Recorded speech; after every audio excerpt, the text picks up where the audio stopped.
यह वह बम वर्षक है जो शीशे के आवरण से निकलता है, जिस पर लिखा है युद्ध की स्थिति में तोड़ दो।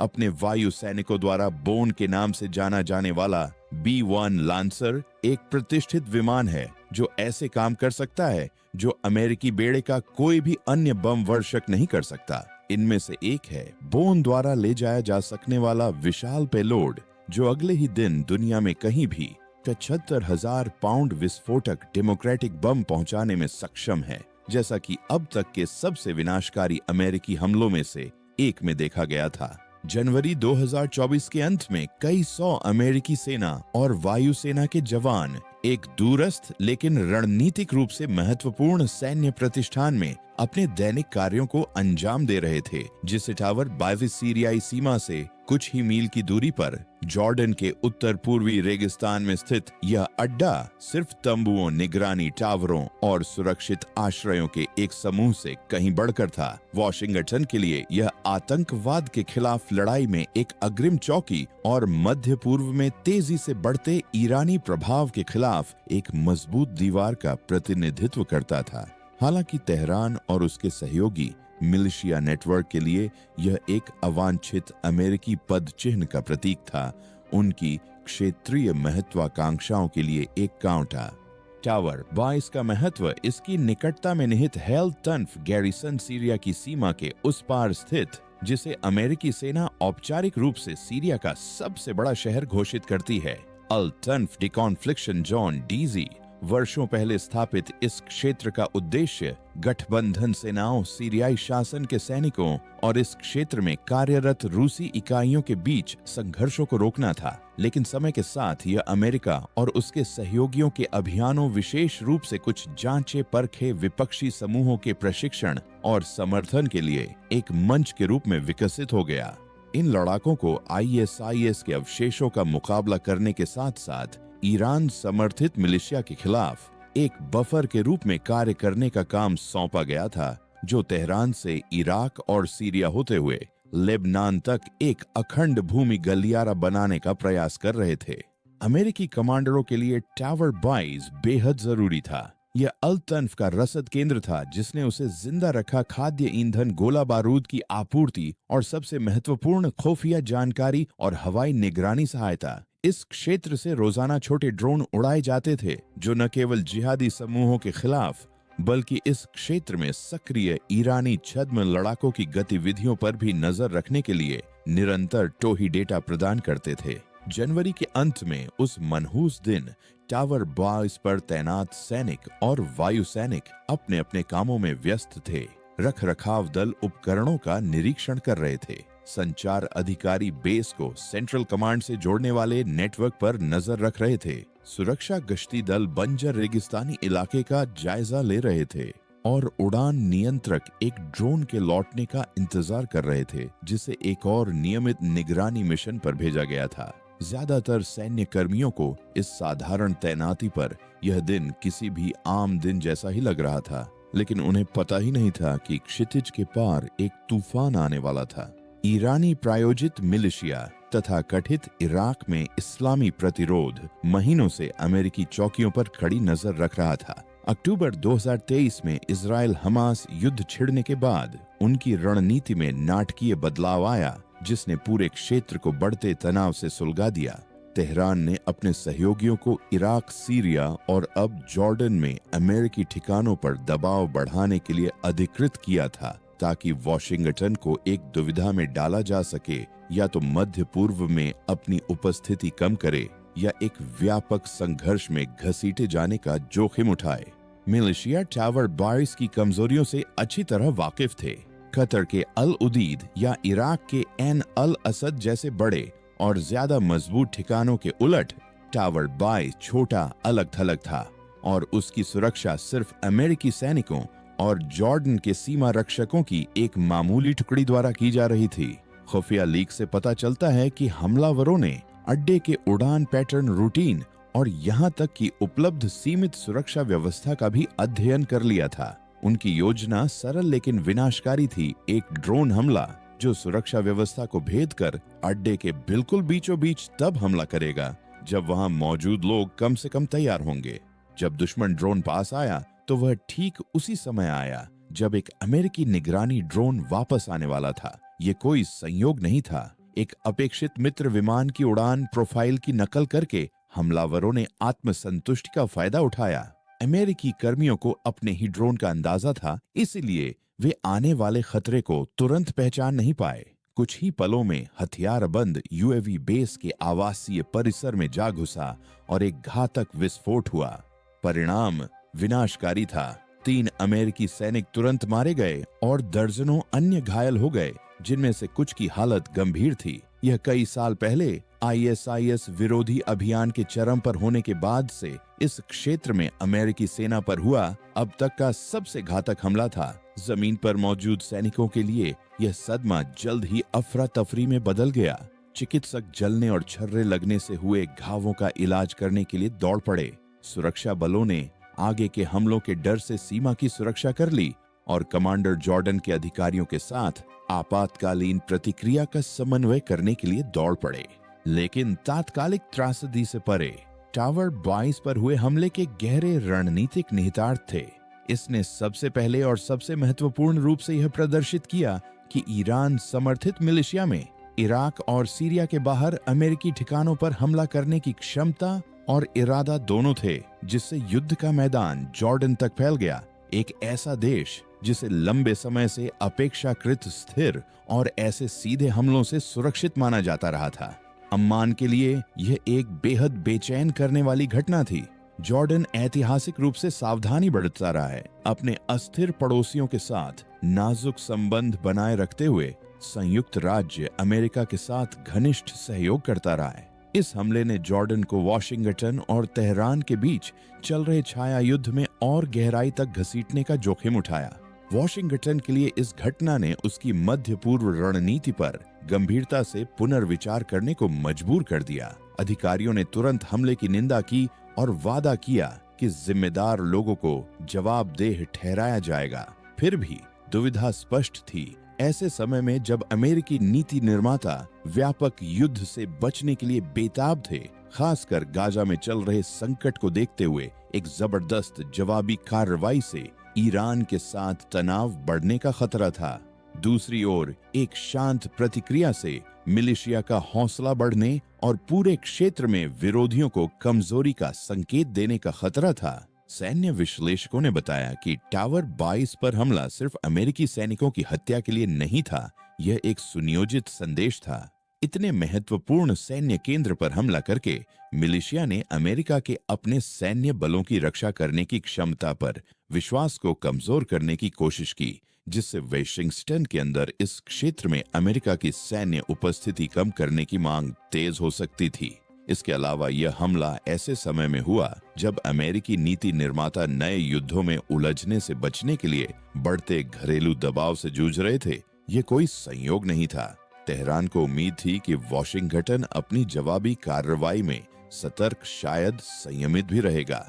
फिर भी इतिहास गवाह है कि अमेरिकी नेता ऐसे उकसावों को नजरअंदाज नहीं कर सकते। अमेरिकी सैनिकों की मौत लगभग हमेशा राजनीतिक और सैन्य परिणामों को जन्म देती है, चाहे व्यापक रणनीतिक कारणों से ही क्यों न हो।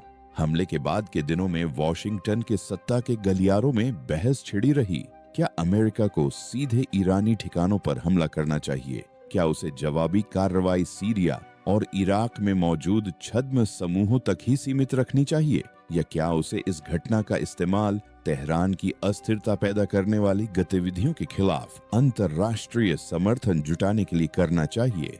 हर विकल्प में जोखिम था और किसी से भी निरोध की गारंटी नहीं थी। अंततः टावर 22 की त्रासदी ने मध्य पूर्व में अमेरिकी स्थिति की नाजुकता को रेखांकित किया। वर्षों के निवेश, गठबंधनों और सैन्य तैनाती के बावजूद ईरान समर्थित दृढ़ निश्चयी लड़ाकों के छोटे समूह अभी भी भारी नुकसान पहुंचा सकते थे। इसने ड्रोन युद्ध की बढ़ती परिष्कृतता को भी उजागर किया, जहां कम लागत वाली मानव रहित प्रणालियां महंगे रक्षा नेटवर्क को भेद कर सटीकता से हमला कर सकती है। यह हमला अमेरिकी सेना और ईरानी एजेंटों के बीच आखिरी टकराव नहीं था, लेकिन इसने एक भयावह चेतावनी जरूर दी। वॉशिंगटन और तेहरान की सुर्खियों से दूर उत्तर पूर्वी जॉर्डन के रेगिस्तान में अमेरिका और ईरान के बीच छाया युद्ध एक नए और खतरनाक दौर में प्रवेश कर चुका था। Iraqi popular mobilisation force militia समूह ने सीरिया में कहीं से एक सशस्त्र ड्रोन लॉन्च किया था। जैसे ही यह सुदूर बेस की ओर बढ़ा, संयोग से निगरानी ड्रोन की वापसी भी हो गई। अमेरिकियों को इसका एहसास तब तक नहीं हुआ जब तक बहुत देर हो चुकी थी और ड्रोन बेस के एक बैरक क्षेत्र में फट गया, जिसमें 3 लोग मारे गए और दर्जनों अन्य घायल हो गए। इस हमले के बाद अमेरिकी कमांडरों ने तुरंत पुष्टि की कि हमले के लिए ईरान द्वारा प्रशिक्षित एक मिलिशिया जिम्मेदार था। उन्हें सबक सिखाने के लिए अमेरिका ने हमले के पैकेज के हिस्से के रूप में 2 B-1 बम वर्षक भेजने का फैसला किया, ताकि इराकियों को याद दिलाया जा सके कि इस क्षेत्र का असली नियंत्रण किसका है। हालांकि ये मिलिशिया समूह टनों कंक्रीट से मजबूत गहरे भूमिगत बंकरों के साथ अच्छी तरह से तैयार थे, लेकिन अगर उन आतंकवादियों को लगा कि वे सुरक्षित हैं, तो उनके लिए एक और मुसीबत आने वाली थी। जैसे ही 2 B-1 लांसर विमान टेक्सास स्थित अपने हवाई अड्डे से उड़ान भरने के लिए तैयार हुए, विमान के नीचे हलचल मच गई, क्योंकि ग्राउंड क्रू उन सभी बमों को बनाने में जुट गया था जिन्हें यह बम वर्षक, जिसे उसके चालक दल बोन के नाम से जानते थे, मध्य पूर्व में अपने ठिकानों पर दागेगा। हालांकि कोई सोच सकता है कि B-1 लांसर को यह शानदार उपनाम इसलिए मिला क्योंकि यह अपने पीछे हड्डियों के ढेर के अलावा कुछ नहीं छोड़ता, लेकिन आप पूरी तरह से गलत होंगे। हालांकि बोन नाम बिल्कुल सही है। यह B-1 का संक्षिप्त रूप है जिसे वायुसेना के जवानों ने अपनाया था और तब से यही नाम चलन में है। लेकिन इस विमान की उत्पत्ति की कोई रोचक कहानी न होने से आप मूर्ख मत बनिए, क्योंकि यह निश्चित रूप से घातक है। विमान के नीचे देखने पर आप देखेंगे कि विमान में 3 मुख्य बम बे हैं। इन बे, जिन्हें केवल आगे, बीच और पीछे के बम बे कहा जाता है, में अधिकतम 75,000 पाउंड के बम रखे जा सकते हैं। लेकिन कर्मचारी केवल 133 फीट लंबे और 34 फीट ऊंचे विमान में 500 पाउंड के बम कैसे ठूंस सकते हैं। इसके लिए जरूरी उपकरण SECBM है, जिसका मतलब है स्मार्ट इक्विप्ड कन्वेंशनल बम मॉड्यूल। हर बे के अंदर ग्राउंड क्रू एक मॉड्यूल को हर बम बे में फिट करने के लिए कॉन्फ़िगर करेगा। हालांकि बोन के प्रत्येक बे में एक ही मॉड्यूल हो सकता है जो पूरे पेलोड के लिए एक ही प्रकार के बम ले जा सके। यह सामान्य नहीं है। उदाहरण के लिए, अधिकतम बम वहन क्षमता पर प्रत्येक बोन 41 MK बिना निर्देशित 500 पाउंड बम रख सकता है। हालांकि ये एक विस्तृत क्षेत्र में कालीन बमबारी के लिए अच्छे होंगे, लेकिन इस परिदृश्य के लिए आवश्यक सटीक हमलावर कमांडरों के लिए बोन को कुछ अधिक सटीक बम की आवश्यकता होगी। इस मिशन के लिए संभवतः चालक दल ने आगे के बे को 28 मेकर वायद बमों से भर दिया होगा, जिनमें उन्हें स्मार्ट हथियारों में बदलने के लिए मार्गदर्शन किट लगे होंगे।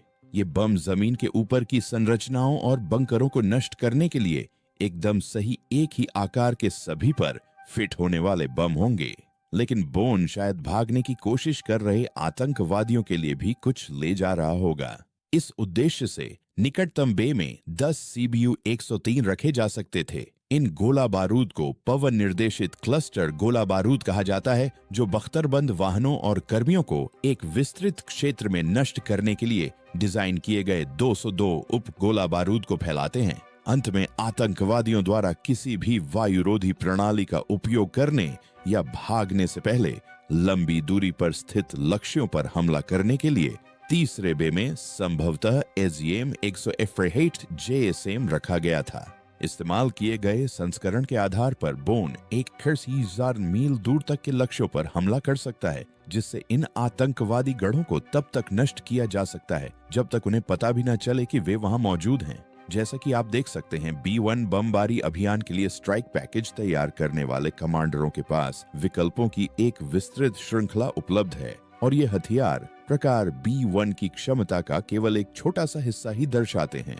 इसके अलावा बोन नौसैनिक बारूदी सुरंगें, कई अन्य प्रकार की लंबी दूरी की मिसाइलें और छोटे व्यास वाले GBU-39 बमों के कई 6 पैक तैनात कर सकता है, जिससे बोन द्वारा गिराए जा सकने वाले कुल 146 बमों की संख्या बढ़ जाती है। और यह केवल वही है जो बॉम्बर अंदर ले जा सकता है। पूरे विमान में 6 बाहरी हार्ड पॉइंट हैं, जहां ग्राउंड क्रू अतिरिक्त लंबे मिशनों के लिए और भी हथियार या ईंधन टैंक लगा सकते हैं। लेकिन जैसे ही बोन्स की जोड़ी सीरिया और इराक में अपने लक्ष्यों को निशाना बनाने के लिए उड़ान भरती है, विमान के पिछले हिस्से में कुछ लोग पायलटों की सहायता के लिए मौजूद होते हैं। B1 को एक पारंपरिक पायलट और सह पायलट द्वारा नियंत्रित किया जाता है, जो एक दूसरे के बगल में बैठते हैं, जबकि विमान के पिछले हिस्से में 2 और कर्मी होते हैं। विमान के पिछले हिस्से में एक छोटे से गलियारे से होते हुए उपकरण पैनलों की एक श्रृंखला है। यहीं पर बोन के 2 हथियार अधिकारी बैठते हैं और वास्तव में पेलोड पहुंचाते हैं, जिनमें से एक व्यक्ति पहले बताए गए आक्रामक हथियारों का प्रभारी होता है और दूसरा विमान की आत्मरक्षा प्रणालियों का प्रभारी होता है। बोन किसी भी स्थिति के लिए तैयार है। अपनी उंगलियों पर इतनी मारक क्षमता के साथ B1 की वहन क्षमता वर्तमान में सेवा में मौजूद किसी भी बम वर्षक विमान की तुलना में सबसे ज्यादा है। इससे कमांडर बोन का इस्तेमाल करके बड़ी संख्या में और विभिन्न प्रकार के लक्ष्यों पर तेजी से हमला कर सकते हैं। हालांकि इस मिशन में सफल होने के लिए B1 को ढेर सारे बमों से भी ज्यादा की जरूरत होगी। आखिरकार रूसी और ईरानी हथियारों और प्रशिक्षण की बदौलत ये बम वर्षक जिन मिलिशिया को निशाना बना रहे हैं, वे पूरे क्षेत्र के सबसे ज्यादा हथियारों से लैस और तैयार आतंकवादियों में से हैं। लेकिन चिंता न करें, क्योंकि बोन में कुछ ऐसी अनोखी इंजीनियरिंग है जो इसे मूल रूप से एक भारी बम वर्षक बनाती है, जो आतंकवादियों के पास मौजूद किसी भी एंटी एयर सिस्टम से बचने के लिए लड़ाकू जेट का रूप धारण करता है। सीरिया जैसे विवादित हवाई क्षेत्रों में हमले करते समय बोन का एक सबसे बड़ा फायदा इसके पिछले हिस्से में लगे विशाल इंजन है। B2 जैसे बम वर्षकों की तुलना में इस विमान का पिछला हिस्सा 4 general electric after burning turbofan इंजनों की बदौलत दलिया के कटोरे से भी ज्यादा मोटा है। पूरे आफ्टर बर्नर में 30-780 पाउंड के अधिकतम थ्रस्ट आउटपुट के साथ बोन 1.2 मैक की अविश्वसनीय गति तक पहुंच सकता है। पूरी तरह से भरी हुई अवस्था में 466,000 पाउंड तक वजन वाले किसी भी विमान के लिए यह बहुत बुरा नहीं है, लेकिन तेज दौड़ने में सक्षम होने के अलावा बोन में कुछ ऐसी खूबियां हैं जो इसे इससे पहले आए सभी बम वर्षकों से अलग बनाती हैं। कॉकपिट के अंदर पायलट के बगल में उसके दाहिनी ओर एक लीवर जैसा कुछ है, जिस पर प्रोट्रैक्टर की तरह अंक अंकित हैं। K-12 में सीखी गई कोई बात असल जिंदगी में भी लागू हो, यह एक दुर्लभ उदाहरण है। पायलट पंखों पर हमले के कोण को बदलने के लिए इस स्तर को समायोजित कर सकता है। बाहर से देखने पर आप देख सकते हैं कि जब पायलट ऐसा करता है तो पंख पूरी तरह आगे से खड़े हो सकते हैं। पूरी तरह आगे की ओर मुड़ने की स्थिति में बोन के पंख वास्तव में विमान के लगभग लंबवत होते हैं, लगभग 15 डिग्री के कोण पर। हालांकि इस लीवर को घुमाकर पायलट पंखों को 7.5 डिग्री के कोण पर पूरे स्वीप पर हवाई जहाज की बॉडी में कस सकता है। हालांकि F-14 टॉमकैट जैसे कई लड़ाकू विमानों में इसके इस्तेमाल के कारण यह अपने आप में कोई नई अवधारणा नहीं है, लेकिन बम वर्षकों के लिए यह एक क्रांतिकारी विशेषता है।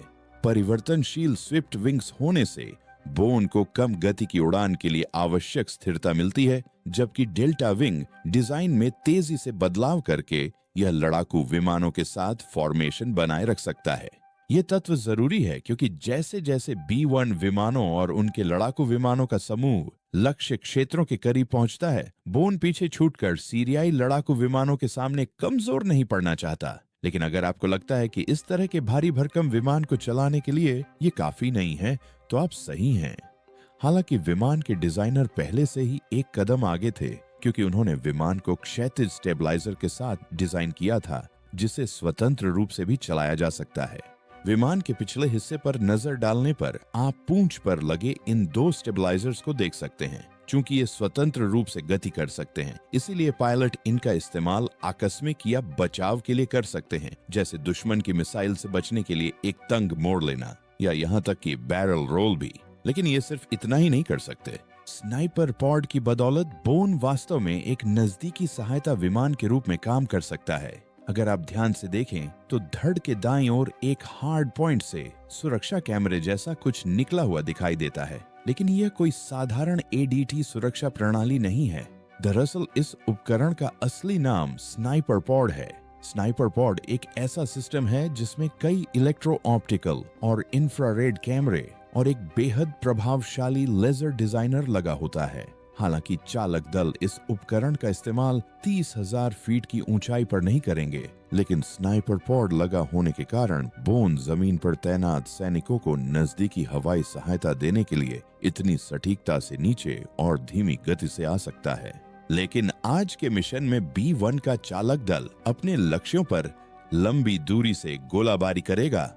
विमान की गति और गतिशीलता के कारण बम वर्षक विमान दुश्मन के रडार की पकड़ में आए बिना सीरियाई हवाई क्षेत्र से गुजर गए और जल्द ही अपने प्रक्षेपण बिंदु तक पहुंच गए। जैसे ही विमान अपने निर्धारित हथियार प्रक्षेपण बिंदु से 15 मिनट के भीतर पहुंचते हैं, विमान स्वचालित मोड में चला जाता है और नियंत्रण ले लेता है। ऐसा करने से पायलट अपने आसपास की चीजों पर ज्यादा ध्यान केंद्रित कर सकते हैं और अपने हथियार अधिकारियों के साथ तालमेल बिठा सकते हैं, क्योंकि विमान हवा, विमान की गति और कई अन्य कारकों के आधार पर सटीक ड्रॉप पॉइंट की गणना करता है।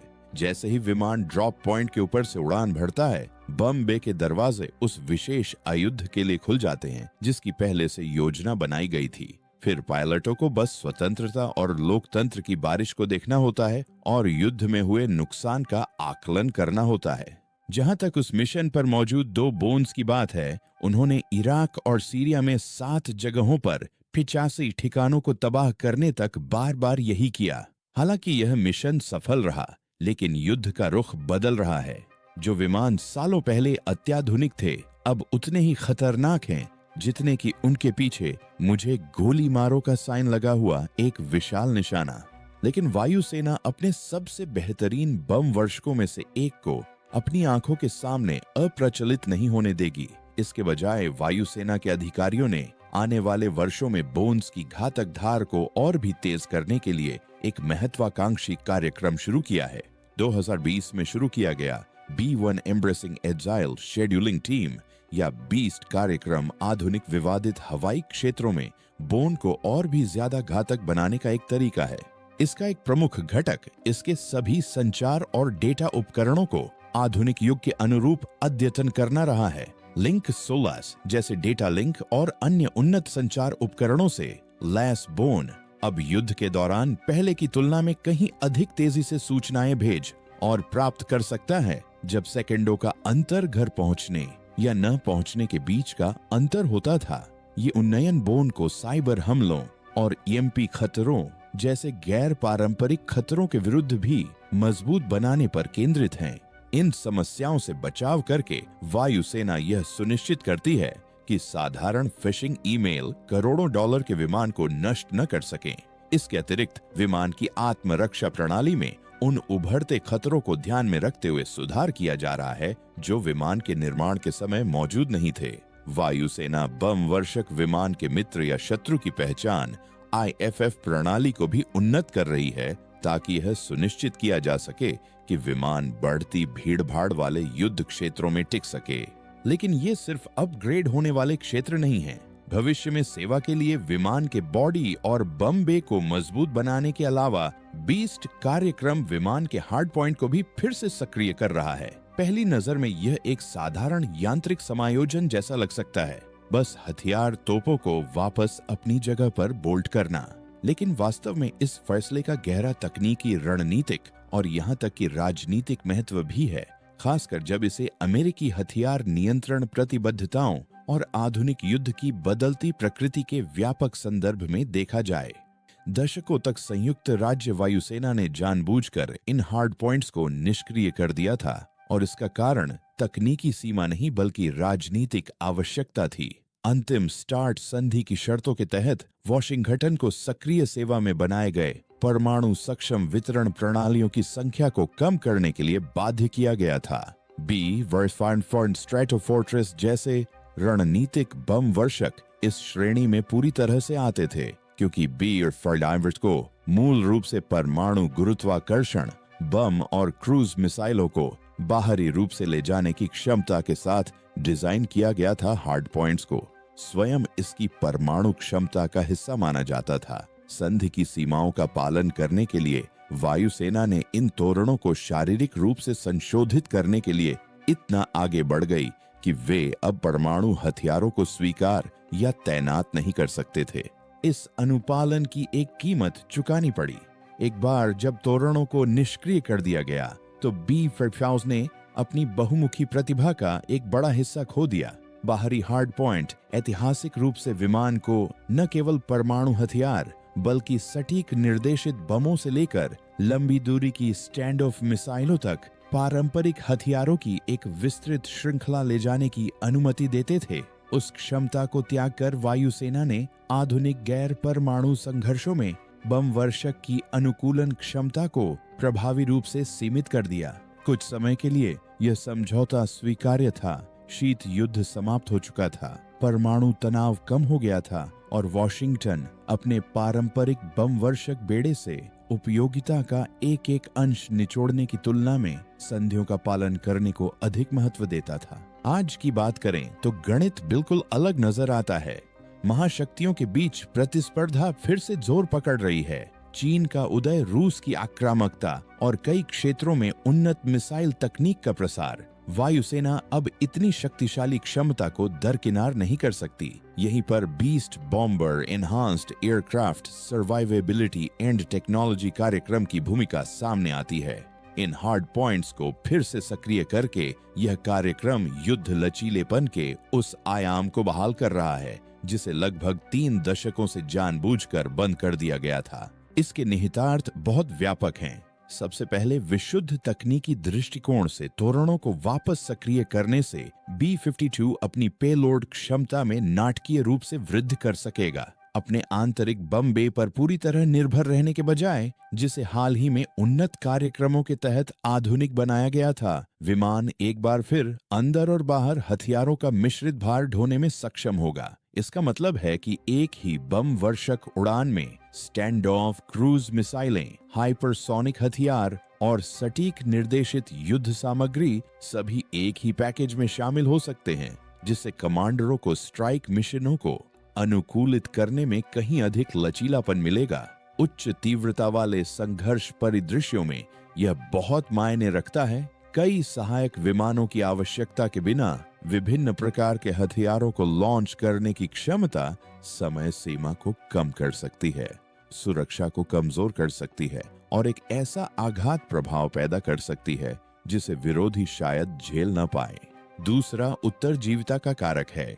आधुनिक वायु रक्षा प्रणालियां विशेष रूप से रूस और चीन द्वारा तैनात की गई स्तरित, गतिशील और इस तरह से नेटवर्कबद्ध हैं कि प्रवेश पिछले युगों की तुलना में कहीं अधिक खतरनाक हो जाता है। B-Boersackfed गुप्त नहीं है, यह कभी नहीं था और न ही कभी होगा।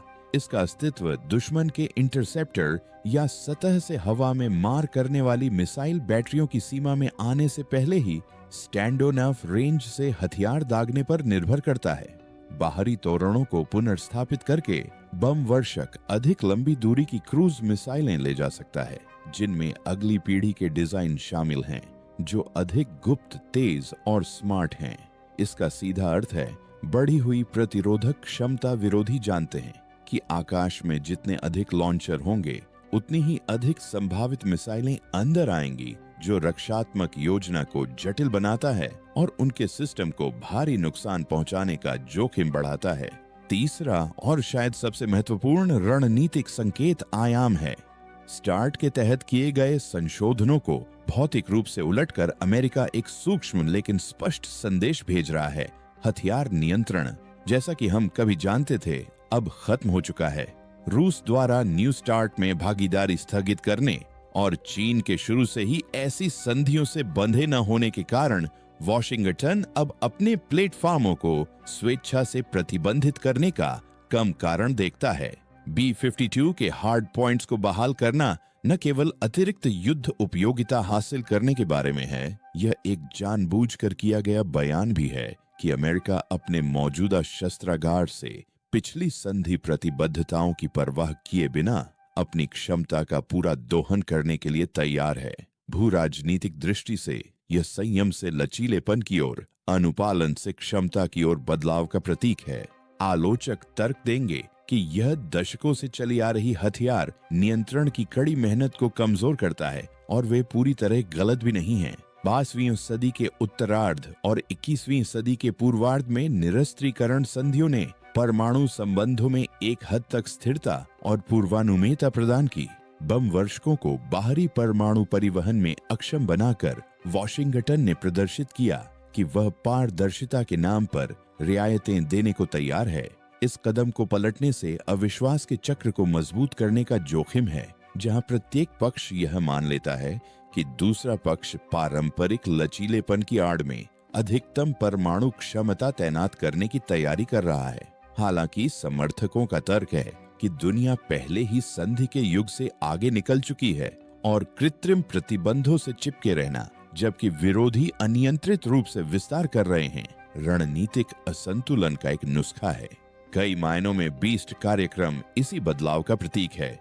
यह सिर्फ तकनीकी आधुनिकीकरण का प्रयास नहीं है, ये इस बात का एक व्यापक पुनर्संयोजन है कि अमेरिका नए सिरे से प्रतिद्वंद्विता के द्वार में अपने बम वर्षक बेड़े को किस तरह से तैयार करना चाहता है। विमान संरचनाओं को मजबूत करके, बम बे को उन्नत करके और अब हार्ड पॉइंट्स को फिर से सक्रिय करके वायुसेना B-52 को न केवल 2050 के दशक तक जीवित रहने के लिए तैयार कर रही है, बल्कि निवारक और युद्ध कौशल का एक विश्वसनीय बहुमुखी उपकरण बने रहने के लिए भी तैयार कर रही है। और हालांकि यह बम वर्षक स्वयं एक पुराना एयरफ्रेम है, लेकिन इन उन्नयनों का योग इसे प्रभावी रूप से उस भारी भरकम विशालकाय विमान से बहुत अलग बनाता है जिसने 1950 के दशक में पहली बार उड़ान भरी थी। संक्षेप में, हार्ड पॉइंट्स को फिर से सक्रिय करने के निर्णय को एक मामूली तकनीकी बदलाव मानकर खारिज नहीं किया जा सकता। यह अमेरिकी रक्षा प्राथमिकताओं में एक बुनियादी बदलाव को दर्शाता है, संधि युग के संयम से हटकर असीमित परिचालन तत्परता की ओर।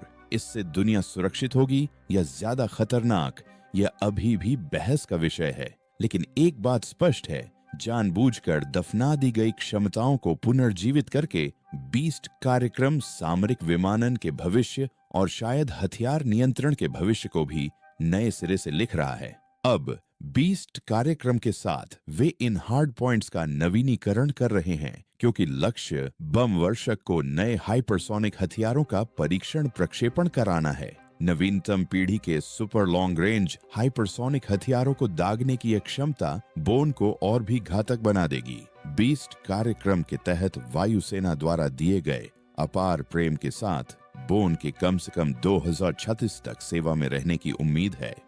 हालांकि B-21 रेडर अंततः उन सभी की जगह ले लेगा, लेकिन जब तक उस कार्यक्रम की कमियां दूर नहीं हो जाती, बोन जल्द ही कहीं नहीं जाएगा। अभी के लिए अलविदा।